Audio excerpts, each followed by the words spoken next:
My husband claimed he had a work retreat over my birthday weekend, so I spent it alone. 3 days later, the truth hit me hard. Okay, deep breath.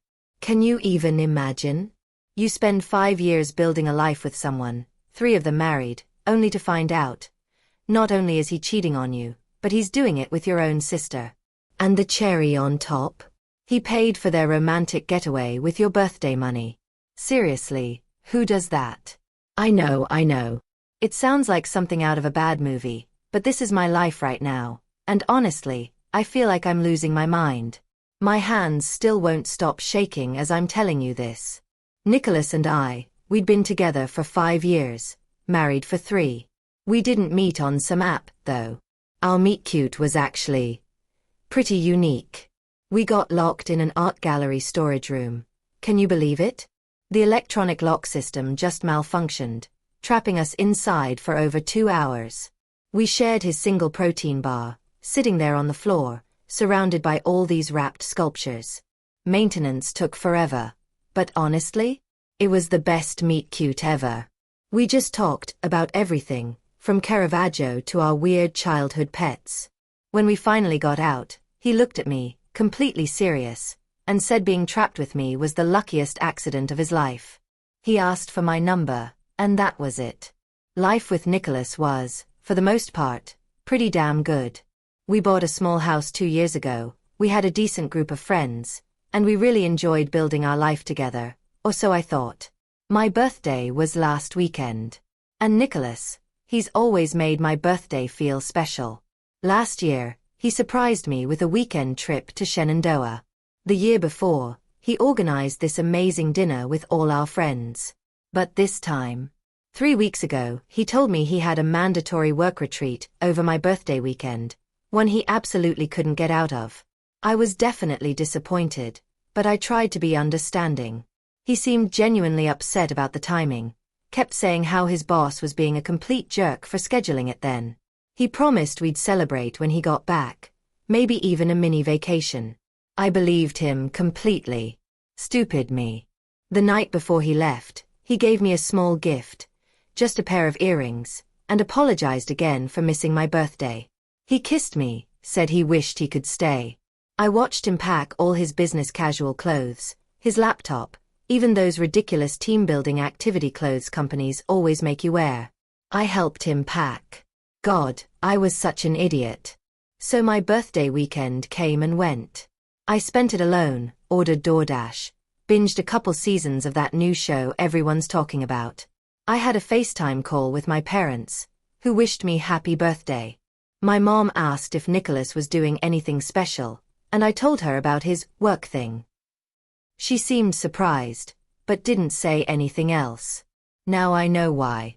On Monday, Nicholas came home. He had souvenirs, fancy chocolates and a small bottle of wine from the retreat resort. He went on about boring meetings and team-building exercises. He seemed tired, but happy to be home. Everything felt normal. Then Kayla texted me. We're not super close, more like casual friends, so I didn't think much of it when she said, "Hey, call me when you're alone." I figured maybe something awkward happened, or she needed to vent about something small. When I called, she was quiet at first. Then she asked, "Is Nicholas home?" I said no. And then she just goes, "Okay, I wasn't going to say anything, but I saw something on Instagram, and I don't know if it means anything, but I recognized Tina." I didn't understand at first. Recognized her where? I asked. She sighed. One of my mutuals posted a story from a spa over the weekend, just a chill pool video. But I swear to God, Nicholas and your sister are in the background. She sends me the screen recording. And there they were. Nicholas and Tina. My husband. My sister. In the background, clear as day. His arm around her. She's leaning into him. He's rubbing her back. They're laughing, smiling, looking comfortable. Looking happy. Like a damn couple. Meanwhile, I was home alone on my birthday, thinking he was at some mandatory work retreat. God, I'm such an idiot. I watched that 10-second clip on repeat. Couldn't believe what I was seeing. But it was them. 100%. No question. He wore that same stupid vest I helped him pack. She had on the earrings I gave her. You literally cannot make this up.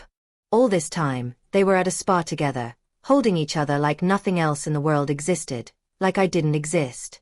I don't even know what burned more, the cheating, or the fact that they didn't even care enough to hide it. He didn't slip up.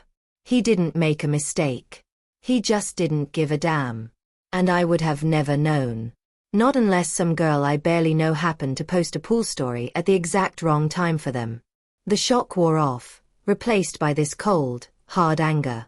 I checked our joint account and found a $1,200 withdrawal from the Friday before. Nothing labeled spa or travel. I checked his personal account, which I sometimes access for emergencies, but it showed nothing unusual. Then I remembered my birthday money. My grandma had mailed me $800 in cash, like she does every year. I'd tucked it into my wallet to deposit later. But when I checked, it was gone. Suspicious. So I called the spa, pretending I needed a receipt for expense reporting.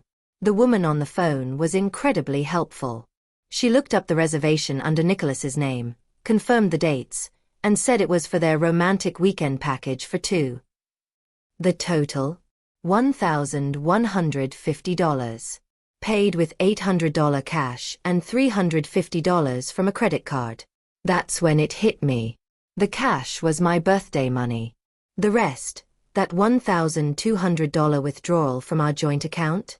He must have used that to pay off the credit card after the trip. He stole my freaking birthday money to take my sister to a spa resort over my birthday weekend. I waited until Nicholas got home.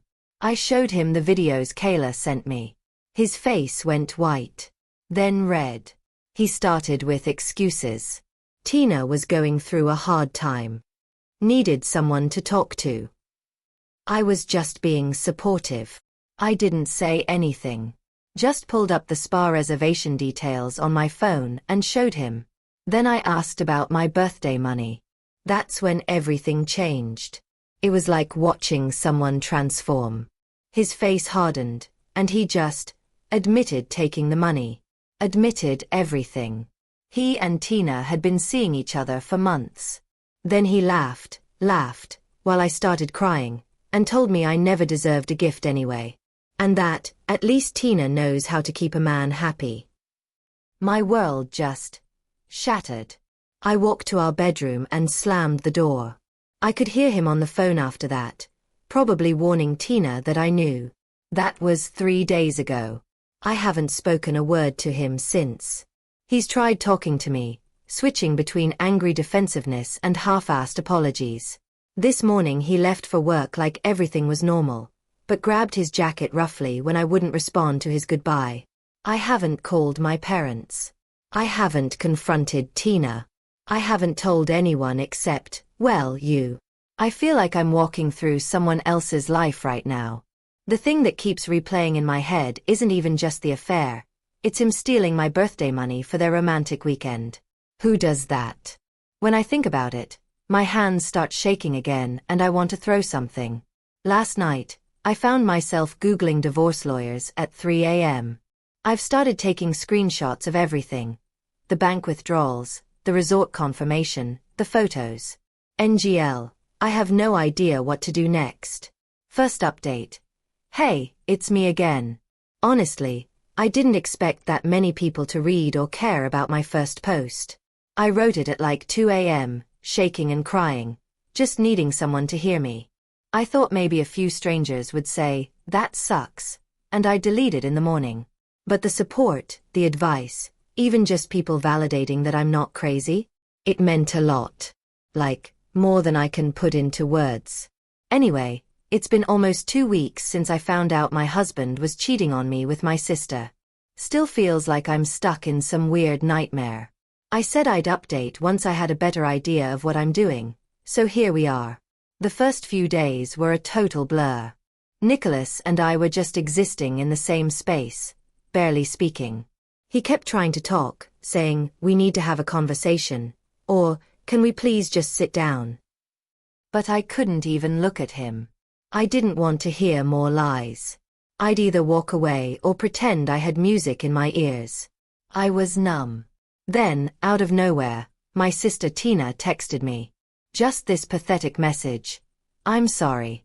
It just happened. I didn't mean for it to come out like that. Like, girl, you didn't trip and fall into my husband. You chose this. Multiple times. Over months. You knew it was my birthday.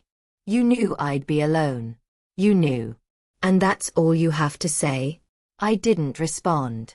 I just sent the text to my mom with, "Ask Tina what this is about." I couldn't even deal with explaining everything yet, but I knew my mom would push her for answers. And wow, did she. Less than an hour later, my phone was lighting up non-stop. My mom. My dad. Missed calls. Texts. Voicemails. I let it sit for a while and then finally picked up. My mom was already crying when I answered. She said she'd called Tina, and Tina had admitted to everything, that it had been going on for a while and they'd caught feelings. I confirmed it, told her about the photos, the resort confirmation, the money, all of it. My mom was silent for a bit, then asked if she should come over. I told her no, I needed time. My dad called next. That one hit harder. He barely said anything, just asked if I was safe, if I needed money, anything. His voice cracked halfway through, and I just started sobbing. I hadn't cried all day, but something about hearing my dad's voice sound broken just shattered me. A couple hours later, our family group chat blew up. Tina had told everyone, tried to spin it like some tragic love story. We tried to fight it and we didn't mean to hurt anyone. Robert, our older brother, absolutely ripped her apart. Called her delusional and selfish. Mom sent like 6 shocked face emojis and nothing else. Dad said he was profoundly disappointed. I muted the chat. I couldn't handle more emotional whiplash. Anyway, around then, I decided I needed to get my shit together. I called a friend who works at our bank and told her lightly that things were rocky, and I needed to understand our finances better. She helped me look through our accounts, and that's when I realized the spa weekend was just the tip of the iceberg. Nicholas had been sneaky for months. Little withdrawals marked groceries, but nothing new was ever in the fridge. Work travel that didn't match his actual calendar. Turns out, he had 3 credit cards I never knew about, all in his name. And on 2 of them, he'd added me as an authorized user, but set the delivery of cards and notifications to go only to his email and mailing preferences. He even told the bank not to issue physical cards for the additional user, for simplicity. I never got a card, never got a statement, didn't even know that was possible.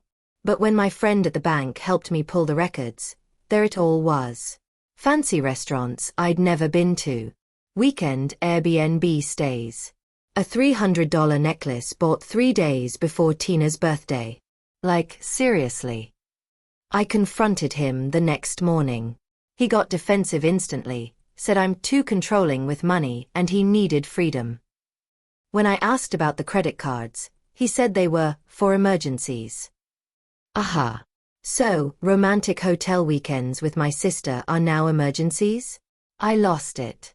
I threw his favorite mug against the wall. R.I.P. Darth Vader mug. He called me insane and stormed out.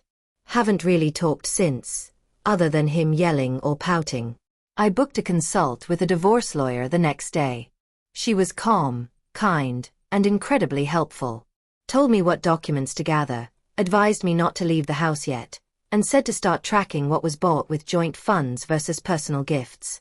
It felt overwhelming, but at least it gave me something to do. I also went to urgent care and got tested for STIs. All came back negative, thank you. But it was humiliating explaining why I needed the tests. While all this was going on, Nicholas started love bombing me. Flowers. Apologies. Let's go to therapy. We can get through this. When I didn't react, it flipped. Now I was not even trying. He'd go from fake sad to passive-aggressive to silent depending on the hour. Then came the kicker. I came home early from work, power outage at the office, and heard him on the phone in the kitchen. He didn't hear me come in. He was telling Tina, "Just give her some space. I'm handling it. Once this blows over, we'll figure things out." I just walked in, grabbed my water bottle, and left. Didn't say a word. He knew I heard. He hung up fast but didn't follow me. That night, I called my cousin Jason. He owns a rental house that's currently empty while he renovates. I didn't even get through the full story. He said, "It's yours. No pressure, pay what you can." I cried again, but this time it was relief. Since then, I've been slowly moving stuff over while Nicholas is at work. Just the essentials for now. Documents, clothes, sentimental stuff. I've opened a new bank account at a completely different bank. I'm setting myself up to walk away clean. Last weekend, Nicholas ordered an expensive watch online, $2,100 paid for with our joint account. He claimed it was for work meetings to keep up appearances, but I knew it was just another attempt to stroke his ego in the middle of all this chaos. The delivery was scheduled for yesterday, when I'm usually at work, but I'd swapped shifts last minute and happened to be home when the courier rang the bell. I signed for the package, and out of sheer curiosity and spite, opened it. And there it was, the shiny, absurdly overpriced watch. For a second, I thought about just leaving it on the table as more evidence of his reckless spending. But then I thought, why should I? This came out of our joint account. I didn't want to cause a scene or break any laws, so I looked up the store's return policy. Turns out, as long as the item was unopened and I could prove the purchase came from a joint account, they'd allow an in-person return for a refund, no questions asked. I drove to the nearest branch the same day with the receipt from our online banking. The clerk barely blinked, scanned the barcode, confirmed the transaction, and processed the refund right there. The money went back into our joint account within the hour. But I'd already set up account alerts and knew exactly when to move my share into my new bank. He probably wouldn't even notice until the next time he tried to flex. Nicholas is away at an actual work conference right now. He has no idea that the house is half empty, that I've got divorce papers drawn up, or that he'll be walking into the ugliest wake-up call of his life. I don't know what happens next. I'm terrified. I'm pissed. But I'm also ready. And that's something. Second update. It's been a month since my last update, and a lot has happened. When I left off, I was about to leave Nicholas while he was at his work conference. I'd moved most of my stuff to my cousin Jason's rental property, returned that expensive watch he'd ordered, and had divorce papers ready to go. Well, I did it. And the fallout has been intense. The morning Nicholas was due back, I did one final sweep of our house. I only took what was definitely mine, and a few sentimental items we'd bought together that I couldn't bear to part with. I left all the furniture, except my grandmother's antique reading chair that's been in my family for generations. I placed the divorce papers on the kitchen table with my note on top. "You were right. I don't know how to keep a man happy. But apparently, neither does my sister." Next to it, I left my house key and wedding ring. Then I walked out for good. That night at my new place was weird. I felt hollow, like I was watching someone else's life. I kept my phone turned off because I didn't want to deal with the inevitable explosion once Nicholas got home. When I finally turned it back on the next morning, there were 27 missed calls from Nicholas, 12 from Tina, 5 from my mom. Nicholas left voicemails that started confused. "Hey, where are you? Did you go to your parents?" Then turned angry. "What the hell is this? We need to talk right now." And finally sounded desperate. "Please call me back. We can work this out. I'm sorry. I made a mistake." Tina's messages were all about Nicholas pulling away from her and asking if I'd talk to him. She had no clue I'd left and served him with papers. My mom was just checking if I was okay after Nicholas called them looking for me. I texted Mom that I was safe but needed space. I didn't respond to Nicholas or Tina. Around noon, my lawyer emailed me. Nicholas had already contacted her office. She reminded me not to talk to him directly about anything related to the divorce and to forward any messages from him to her.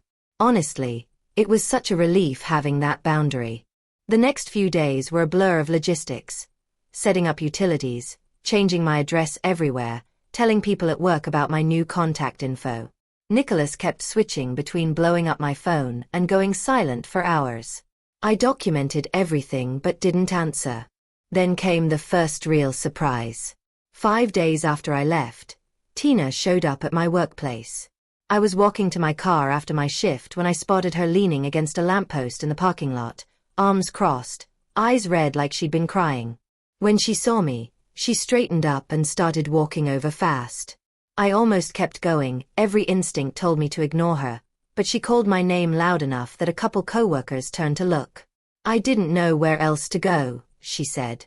She didn't outright ask for help. Instead, she launched into this rambling story about how Nicholas had stopped talking to her, how he'd promised her all these things and then bailed, how our parents were treating her like she didn't exist. I know you hate me, she said, but you don't get it. He used me too. I thought he actually cared. It wasn't an apology. It was her trying to make herself the victim again, like I'd somehow feel sorry for her. I could see it in her eyes. She wasn't here to fix things. She wanted me to tell her it wasn't her fault. When I didn't say anything, she stepped closer, voice dropping. You're not the only one who got hurt, you know. I looked at her, really looked at her, and felt nothing. Not anger, not satisfaction at her suffering, not even pity. Just emptiness. I told her I couldn't help her and that she should call our brother Robert. When she tried to grab my arm, I yanked it away hard enough that she stumbled backward. Then I got in my car and drove away. Later that night, she texted from a new number. He's changed. I think he still loves you. We made a mistake. I stared at that message for like 20 minutes. Then I took a screenshot and sent it to Nicholas without any comment. He called immediately, but I didn't answer. An hour later he texted. It wasn't like that. She's lying. I never loved her. It was just physical. Please talk to me. I forwarded that message to Tina without comment too. Maybe that was petty, but I wanted them both to see what the other was saying. I wanted them to feel a fraction of the betrayal I felt. A week later, I was served with Nicholas's response to my divorce filing. He was contesting everything. Property division. The grounds for divorce. Even claiming I had abandoned the marital home. My lawyer said this was typical as an initial negotiation tactic and not to worry. What Nicholas didn't know was that I had documented everything meticulously. Every sketchy financial transaction, every text message, photos of him and Tina together, recordings of his admissions, statements from witnesses. My lawyer seemed super confident we had a solid case. 2 weeks after I left, I finally met with my parents. They looked exhausted. Dad hugged me for so long when I arrived. Mom kept wiping tears. They told me they'd had several conversations with Tina. She was staying with Robert temporarily, but it wasn't going well. Apparently she kept insisting that she and Nicholas had a real connection, and that everyone was overreacting. My brother's wife was apparently ready to throw Tina out herself. I told my parents about the divorce proceedings and my new place. I assured them I was okay financially and emotionally, kind of a lie, but they had enough to worry about. Dad surprised me by saying they'd already spoken to a family lawyer about removing Tina from their will. I told them that wasn't necessary, she was still their daughter, but Dad was firm. He said, actions have consequences, and we raised us both better than this. 3 weeks after leaving, I learned through my lawyer that Nicholas had withdrawn a large sum from our joint savings account, about $7,000. Luckily, I'd already moved most of my share to my new account, but it still felt like another violation. My lawyer immediately filed motions to freeze the remaining joint assets and for temporary financial orders. The court date was set for the following week. But 2 days before, Nicholas's lawyer contacted mine. Suddenly he wanted to negotiate. No court, no fight. He would agree to my proposed property division if I would agree to keep the reason for divorce private, rather than citing adultery specifically. My lawyer advised me this was a good deal. I'd get what I wanted financially without a long court battle. But something felt off. Why the sudden change? Why was he so concerned about the public record? I asked for time to think about it. That evening I got a text from an unknown number. Tina, using a friend's phone. Nicholas's boss found out about us. He's in trouble at work.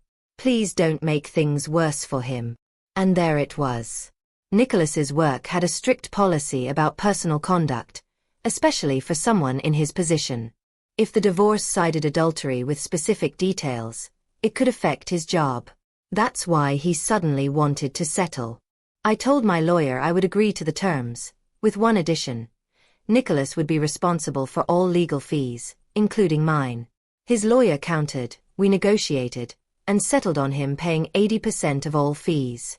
The papers would be signed the following week. Yesterday was actually the first day I didn't cry at all. Not once.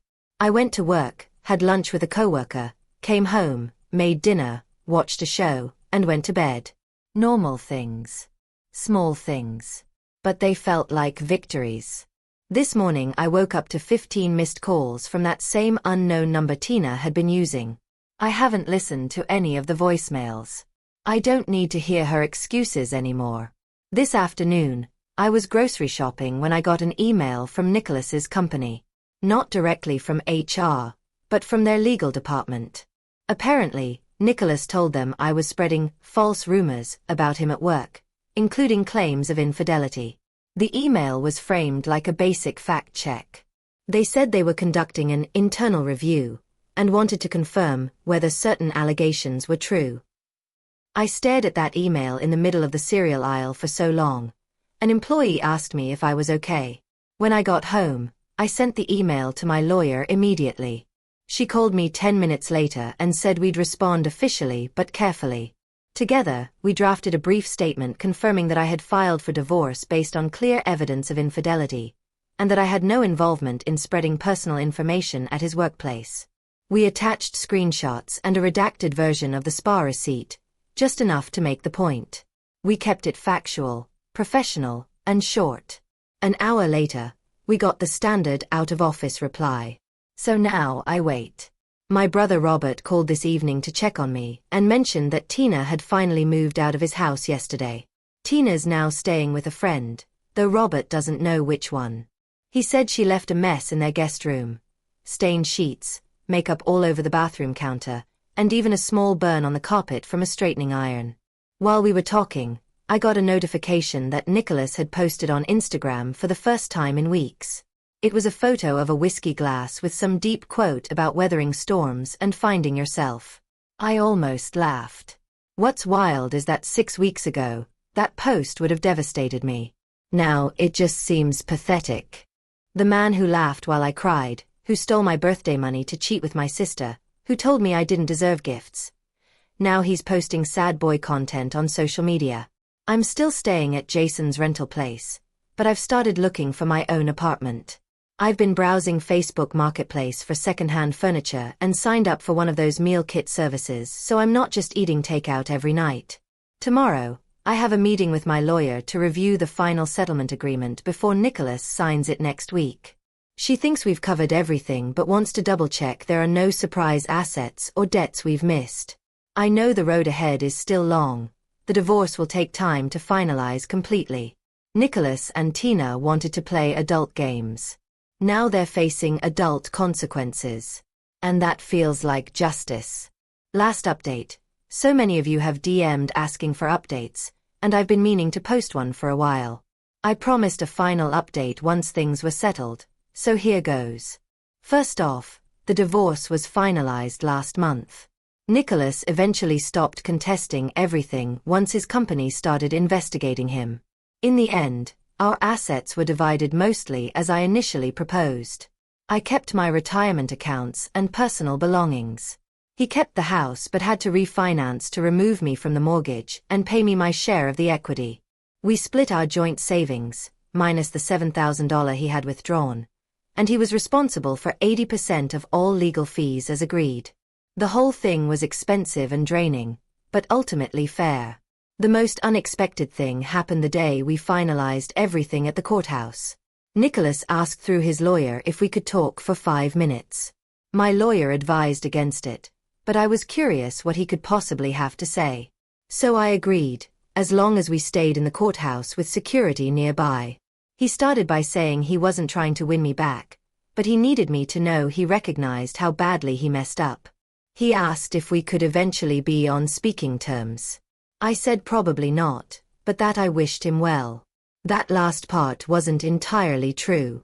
I don't wish him ill exactly, but I don't particularly wish him well either. I just want him to stay in my past. As for Tina, that's more complicated. After getting kicked out of Robert's place, she bounced between friends' couches for a while. Most of them got sick of her after a couple weeks, according to my mom. She'd stay up late drinking wine and crying about how unfair everything was, but wouldn't actually do anything to improve her situation. She eventually moved back in with our parents about 3 months ago. Mom says it's been super tense. Dad barely speaks to her, and Mom is caught in the middle, trying to keep peace in the house. Tina found a job at some call center and is supposedly saving for her own place, but the progress is snail slow. I guess it's hard to save when you spend half your paycheck on Sephora orders and Uber Eats. We still haven't spoken directly since that day in the parking lot at my work. She sent countless texts from various numbers after I kept blocking her. They've evolved from defensive, "You don't understand what Nicholas and I had," to desperate, "Please talk to me, I miss my sister," to resigned, "I know you'll probably hate me forever." I haven't responded to any of them. My extended family knows something happened between Tina and me, but not all the details. Most haven't pried, though my grandma, the one who sent the birthday money Nicholas stole, cornered me at Christmas and told me that whatever Tina did, I should remember that forgiveness heals the forgiver more than the forgiven. I nodded and changed the subject. Love Grandma, but she doesn't understand that some betrayals can't just be forgiven with a hug and a prayer. As for me, I'm doing okay. Better than okay sometimes. I found my own apartment 2 months ago. A small 1-bedroom with good natural light and a tiny balcony. Last week, I went on a 3rd date with a guy I met through a friend. He's a radiologist at the Children's Hospital across town. He knows the broad strokes of my story and hasn't run away screaming yet. We're taking things extremely slowly, but it's nice to remember that not all men are trash. The most surprising development has been my relationship with my brother Robert. We were never particularly close growing up, 5 years apart and with totally different interests. But throughout this whole mess, he's been my biggest defender. When Tina tried to paint herself as the victim at a family dinner I wasn't attending, he apparently shut her down so thoroughly that she left the table crying. He calls me weekly just to check in, and his wife has become like the sister I feel I've lost. A few weeks ago, I ran into him at Target. I just nodded politely and walked away. Later, when I went to check out, the cashier told me someone had paid for my items. I knew it was him.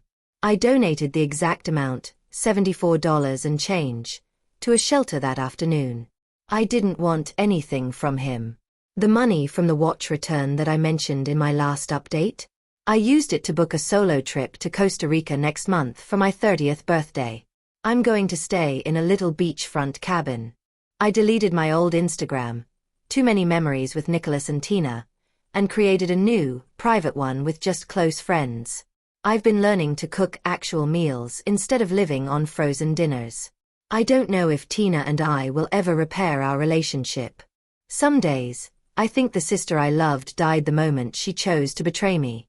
Other days, I remember the little girl who used to follow me around, asking to borrow my clothes, and I wonder if something of that bond remains, buried under all the hurt. Maybe time will tell. But I'm not rushing it.